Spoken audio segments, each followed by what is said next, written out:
ಮುಖ್ಯಮಂತ್ರಿ ಡಿಕೆ ಶಿವಕುಮಾರ್ ಚಾಣಕ್ಯ ಅಲ್ಲ, ಚಾಣಕ್ಯ ಎಂದು ಕೂಡ ಕುದುರೆ ವ್ಯಾಪಾರ ಮಾಡಿಲ್ಲ. ಈಗ ಕುದುರೆ ವ್ಯಾಪಾರ ಮಾಡ್ತಾ ಇರುವಂತಹ ಕಾಂಗ್ರೆಸ್ಗೆ ಏನು ಜನರೇ ತಕ್ಕ ಪಾಠವನ್ನ ಕಲಿಸ್ತಾರೆ, ಇದಕ್ಕೆ ತಕ್ಕ ಪಾಠ ಕಲಿಯತ್ತೆ ಅಂತ ಈಗ ವಿಧಾನಸಭೆಯ ವಿರೋಧ ಪಕ್ಷದ ನಾಯಕ ಆರ್ ಅಶೋಕ್ ಲೇವಡಿ ಮಾಡಿದ್ರು.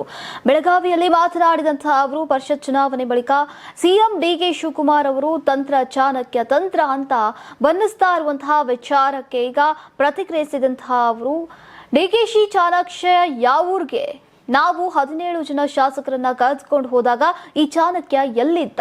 ಡಿಕೆಶಿ ಆಗ ಮಂತ್ರಿ ಇದ್ದವರು, ಆಗ ನಮ್ಮ ಜೊತೆಗೆ ಅವರ ಶಾಸಕರು ಬಂದಿದ್ರು ಅಂತ ತಿರುಗೇಟನ್ನ ನೀಡಿದ್ರು.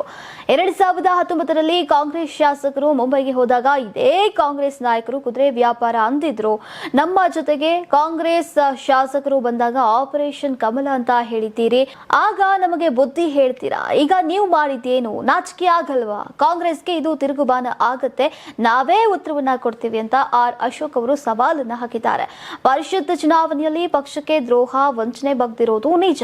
ಯಾವ ಶಾಸಕ ದ್ರೋಹ ಮಾಡಿದ್ದಾರೆ ಗೊತ್ತಿಲ್ಲ, ಆದ್ರೆ ಆ ಕಾರಣಕ್ಕೆ ಅಧ್ಯಕ್ಷರ ಜೊತೆಗೆ ಮಾತನಾಡ್ತೇವೆ.